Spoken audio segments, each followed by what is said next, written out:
अस्सलामुअलैकुम Nadreen.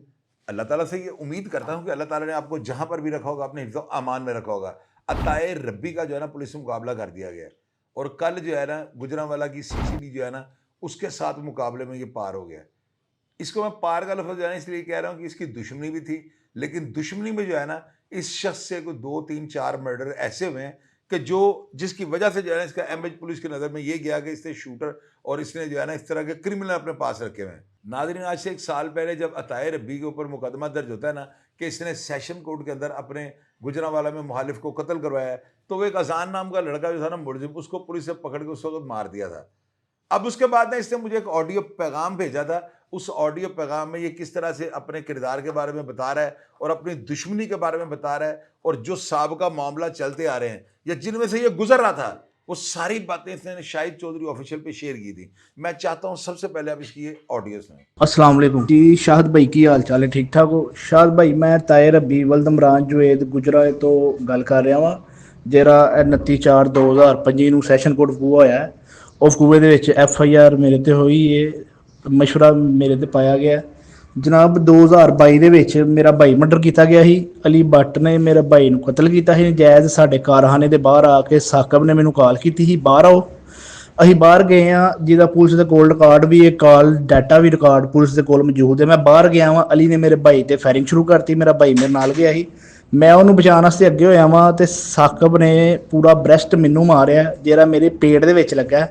8-9 fire ਮੇਰੇ ਪੇਟ ਦੇ ਤੇ ਮੇਰੇ ਬਾਜ਼ੂਆਂ ਤੇ ਲੱਗੇ ਨੇ। ਮੇਰੇ ਪੇਟ ਦੇ 2 ਆਪਰੇਸ਼ਨ ਹੋਏ ਨੇ, ਜਿਹਦੇ ਵਿੱਚ ਮੇਰੇ ਪੇਟ ਦੇ ਵਿੱਚ ਕਿੰਨੀਆਂ ਚੀਜ਼ਾਂ ਪਲਾਸਟਿਕ ਦੀਆਂ ਪਾਈਆਂ ਗਈਆਂ। ਜਨਾਬ ਇਹਨਾਂ ਨੇ ਸਾਡੇ ਨਾਲ ਬਹੁਤ ਸਖਤ ਜ਼ੁਲਮ ਕੀਤਾ ਸੀ ਤੇ ਹੁਣ ਇਹ ਕਹਿੰਦੇ ਨੇ ਸਾਡੇ ਨਾਲ ਜ਼ੁਲਮ ਹੋਇਆ। ਜੋ ਇਹਨਾਂ ਨੇ ਸਾਡੇ ਨਾਲ 3 ਸਾਲ ਪਹਿਲਾਂ ਕੀਤਾ ਸੀ, ਕਿਆ ਉਹ ਜ਼ੁਲਮ ਨਹੀਂ ਸੀ? ਕਿਆ ਉਸ ਤੋਂ ਬਾਅਦ ਜਨਾਬ ਇਹ ਸਾਡਾ ਰਿਕਾਰਡ ਲਈ ਫਿਰਦੇ ਨੇ ਕਿ 40 ਪਰਚੇ ਨੇ, ਤਾਏ ਰੱਬੀ ਦੇ 40 ਪਰਚੇ ਨੇ। ਜਨਾਬ ਸਾਡਾ ਰਿਕਾਰਡ ਚੈੱਕ ਕੀਤਾ ਜਾਏ, ਅਸੀਂ ਲਾ ਇਲਾਹਾ ਇल्लल्लाह ਮੁਹੰਮਦ ਰਸੂਲullah ਕਸਮ ਚੁੱਕ ਕਹਿੰਦੇ ਆ ਸਾਡੇ ਤੇ ਇੱਕ ਵੀ FIR ਮਨਸ਼ਿਆਤ ਫਰੋਸ਼ੀ ਦੀ ਸ਼ੋਅ ਕਰਾਈ ਜਾਏ। ਜੋ ਕਾਲੇ ਚੋਰ ਦੀ ਸਜ਼ਾ ਉਹ ਸਾਡੀ ਸਜ਼ਾ। ਅਸੀਂ ਨਾ ਕੋਈ ਮਨਸ਼ਿਆਤ ਫਰੋਸ਼ ਆ, ਨਾ ਅਸੀਂ ਕੋਈ ਚੋਰ ਡਾਕੂ ਆ। ਬਸ ਲੜਾਈਆਂ ਝਗੜੇ ਦੇ ਸਾਡੇ ਤੇ ਕੋਈ 8-10 FIR ਹੈ ਹਨ।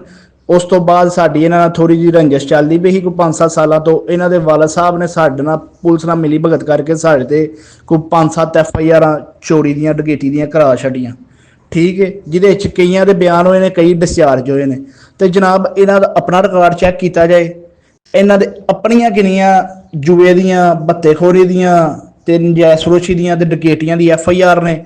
ਸ਼ਹਿਰ ਦੇ ਜਿੰਨੇ ਚੇਪ ਤਰਾਸ਼ ਨੇ ਉਹਨਾਂ ਦੀ ਇਹ ਪੈਰਵਾਈ ਕਰਦਾ ਹੈ ਕਮਰ ਸੇਲ ਬੱਟ, ਠੀਕ ਹੈ। ਸਾਰੇ ਸ਼ਹਿਰ ਨੂੰ ਪਤਾ, ਸਾਨੂੰ ਦੱਸਣ ਦੀ ਲੋੜ ਹੀ ਨਹੀਂ ਹੈ। ਉਸ ਤੋਂ ਬਾਅਦ ਜਨਾਬ ਇਹਨਾਂ ਨਾਲ ਇੱਕ ਬਹਿਨੋਈ ਹੀ ਨਹੀਂ ਭੱਟ ਸਾਹਿਬ, ਮਸ਼ਹੂਰ ਚੋਰ ਡਕੈਤ ਤੇ ਨਜਾਇਜ਼ ਫਰੋਸ਼ੀ, ਬੱਤੇ ਮੰਗਦਾ ਸੀ। ਸਲਮਾਨ ਸਵੀਰ ਦੇ ਕੋਲੋਂ ਵੀ ਉਹਨੇ ਬੱਤਾ ਲਿੱਤਾ ਸੀ, ਠੀਕ ਹੈ, ਜਿਹਨੂੰ ਪੁਲਿਸ ਨੇ ਪੁਲਿਸ ਮੁਕਾਬਲੇ 'ਚ ਮਾਰ ਦਿੱਤਾ ਸੀ। ਉਹ ਕਿਸੇ ਇੱਕ ਪਰਚੇ ਦੇ ਵਿੱਚ 302 ਦੇ ਵਿੱਚ ਜੇਲ੍ਹ ਦੇ ਵਿੱਚ ਸੀ। ਜ਼ਫਰ ਬੱਟ, ਮਜੀਦ ਬੱਟ ਜਿਹੜੇ ਸਾਕਬ ਦੇ ਵਾਲਦ ਸਾਹਿਬ ਨੇ, ਉਹਨਾਂ ਨੇ ਮਿਲ ਕੇ ਕਚਹਿਰੀਆਂ ਦੇ ਵਿੱਚ 2012-13 ਦੇ ਵਿੱਚ ਲਗਭਗ ਇਹਨਾਂ ਨੇ ਉੱਥੇ ਪੁਲਿਸ ਵਾਲੇ ਸ਼ਹੀਦ ਕਰਕੇ, ਪੁਲਿਸ ਵਾਲਿਆਂ ਨੂੰ ਕਤਲ ਕਰਕੇ ਸ਼ਹੀਦ ਕਰਕੇ ਇਹਨਾਂ ਨੇ ਜ਼ਫਰ ਬੱਟ ਨੇ ਤੇ ਮਜੀਦ ਬੱਟ ਨੇ ਨਈਮ ਬੱਟ ਨੂੰ ਫਰਾਰ ਕਰਵਾਇਆ। ਉਹਦੇ ਤੇ ਫਰਾਰੀ ਦਾ ਪਰਚੇ ਵੀ ਇਹਨਾਂ ਦੇ ਹੋਏ। ਪੁਲਿਸ ਨੂੰ ਜਿਹੜਾ ਇਹਨਾਂ ਸ਼ਹੀਦ ਕੀਤਾ ਉਹ ਵੀ ਪਰਚੇ ਇਹਨਾਂ ਦੇ ਹੋਏ। ਉਸ ਤੋਂ ਬਾਅਦ ਬਾਹਰ ਨਿਕਲ ਕੇ ਇਹਨਾਂ ਕਿੰਨੀ ਦੇਰ ਭੱਤੇ ਮੰਗੇ ਨੇ। ਜਨਾਬ ਇਹਨਾਂ ਲੋਕਾਂ ਦੀਆਂ ਜਗ੍ਹਾ ਤੇ ਕਬਜ਼ੇ ਕੀਤੇ ਨੇ। ਇਹਨਾਂ ਨੇ ਹਰ 2 ਨੰਬਰ ਕੰਮ ਖੁਦ ਕੀਤਾ। ਸਾਰਾ ਕ੍ਰਿਮੀਨਲ ਖਾਨਦਾਨ ਹੈ। ਸਾਡੇ ਖਾਨਦਾਨ ਤੇ ਮੇਰੇ ਤੋਂ ਇਲਾਵਾ ਪੂਰੇ ਮੇਰੇ ਚਾਚੇ, ਬਾਬੇ, ਮਾਮੇ, ਦਾਦੇ, ਨਾਨੇ, ਕਿਸੇ ਤੇ ਵੀ ਇੱਕ ਵੀ ਛੋਟੀ ਜਿਹੀ ਵੀ ਹੁੰਦੀ ਹੈ ਨਾ ਕਿਸੇ ਨੂੰ ਚਪੇੜ ਮਾਰਨ ਦੀ FIR ਵੀ ਇਹ ਵਹਾ ਛੱਡਣ, ਅਸੀਂ ਦੇਣਦਾਰ ਹੋਵਾਂਗੇ ਇਹਨਾਂ ਦੇ। ਜਨਾਬ ਇਹਨਾਂ ਦਾ ਪੂਰਾ ਖਾਨਦਾਨ ਦੇ FIR ਚੈੱਕ ਕੀਤੀ ਜਾਣ। ਇਹ ਸਾਕਬ ਬੱਟ ਦੇ ਅੱਬੇ ਦੀਆਂ, ਅਲੀ ਵਹੀਦ ਬੱਟ ਦੇ ਅੱਬੇ ਦੀਆਂ, ਤੇ ਇਹ ਮਨਸ਼ਿਆਤ ਫਰੋਸ਼ ਮਸ਼ਹੂਰ ਸਨ। ਸਈਦੂ ਚਿੱਟਾ ਜਿਹੜਾ ਸੀ ਉਹ ਬਹੁਤ ਤਗੜਾ ਮਨਸ਼ਿਆਤ ਫਰੋਸ਼ ਸੀ। 103 FIR ਉਹਦੇ ਉੱਤੇ ਹਨ, 103 ਮਨਸ਼ਿਆਤ ਫਰੋਸ਼ੀ ਦੀਆਂ। ਤੇ ਜਨਾਬ ਆਪਣਾ ਇਹ ਬਹੁਤ ਹੀ ਗੰਦੇ ਲੋਕ ਨੇ। ਇਹ ਵਹੀਦ ਬੱਟ ਸਾਹਿਬ ਦੇ ਵਾਲਦ ਸਾਹਿਬ ਜਿਹੜੇ ਨੇ ਸਈਦੂ ਚਿੱਟੇ ਦੇ, ਅਲੀ ਦੇ ਦਾਦਾ ਪੈਟਰੋਲ ਪੰਪ ਤੇ ਪੈਂਚਰ ਲਾਉਂਦਾ ਸੀ। ਉਸ ਤੋਂ ਬਾਅਦ ਇਹ ਸਈਦੂ ਚਿੱਟੇ ਨੇ ਨਜਾਇਜ਼ ਫਰੋਸ਼ੀ ਸ਼ੁਰੂ ਕੀਤੀ। ਉਹਨੂੰ ਇਹਦੇ ਭਰਾ ਨੇ ਜ਼ਹਿਰ ਦੇ ਕੇ ਮਾਰਿਆ। ਵਹੀਦ ਬੱਟ ਨੇ ਉਹ ਵਿਆਹ ਕਰਨ ਲੱਗਾ ਸੀ, ਉਹਨਾਂ ਖੁਦ ਇਹਨਾਂ ਨੂੰ ਮਾਰ ਛੱਡਿਆ ਵਹੀਦ ਭੱਟ ਨੇ, ਸਈਦ ਭੱਟ ਸਾਹਿਬ ਨੂੰ। ਤੇ ਜਨਾਬ ਇਹਨਾਂ ਨੇ ਉਹਦਾ ਸਾਰਾ ਮਾਲ ਖਰਬ ਕਰਕੇ ਇੱਕ ਕਾਰਖਾਨਾ ਬਣਾ ਲਿਆ। ਤੇ ਉਸ ਤੋਂ ਬਾਅਦ ਜ਼ਫਰ ਭੱਟ ਤੇ ਸਹੇਲ ਭੱਟ ਦਾ ਕੋਈ ਕਾਰੋਬਾਰੀ ਇਨਕਮ ਸ਼ੋਅ ਕੀਤੀ ਜਾਏ ਕੀ ਹੈ?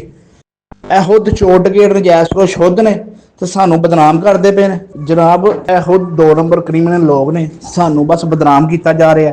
ਸਾਡੀ FIR ਲੈ ਕੇ ਘੁੰਮਦੇ ਨੇ ਪੁਲਿਸ ਵਾਲਿਆਂ ਦੇ ਕੋਲੋਂ ਕਿ ਇਹ ਰੱਬੀ ਦੇ ਉੱਤੇ ਨਹੀਂ FIR, ਇਹਨੂੰ ਪੁਲਿਸ ਮੁਕਾਬਲੇ 'ਚ ਮਾਰ ਦਿਓ, ਇਹਨੂੰ ਪੁਲਿਸ ਮੁਕਾਬਲੇ 'ਚ ਮਾਰ ਦਿਓ। ਤੇ ਇਹਨਾਂ ਨੇ ਬਾਹਰ ਗੱਲ ਵੀ ਕੱਢੀ ਏ, ਸਾਡੇ ਜ਼ਰਾਏ ਦੇ ਮੁਤਾਬਕ ਸਾਨੂੰ ਪਤਾ ਲੱਗੀ ਇਹਨਾਂ ਕਿਸੇ ਪੁਲਿਸ ਵਾਲੇ SHO ਨੂੰ 30 ਲੱਖ ਰੁਪਈਆ ਦੇ ਛੱਡਿਆ ਕਿ ਰੱਬੀ ਦਾ ਇਨਕਾਊਂਟਰ ਕਰ ਦਿਓ। ਜਨਾਬ ਬਸ ਸਾਡੀ ਇਹੀ ਆਲਾ ਇਕਾਮ ਦੇ ਕੋਲੋਂ ਅਪੀਲ ਹੈ ਕਿ ਸਾਡੇ ਨਾਲ ਜ਼ਿਆਦਤੀ ਨਾ ਕੀਤੀ ਜਾਏ। ਸਾਡੀ ਮਰੀਮ ਨਵਾਜ਼ ਵਜ਼ੀਰ ਆਲਾ ਪੰਜਾਬ ਦੇ ਕੋਲ ਅਪੀਲ ਹੈ, IG ਪੰਜਾਬ ਦੇ ਕੋਲ ਅਪੀਲ ਹੈ ਕਿ ਜਨਾਬ ਸਾਡੇ ਨਾਲ ਜ਼ਿਆਦਤੀ ਨਾ ਕੀਤੀ ਜਾਏ।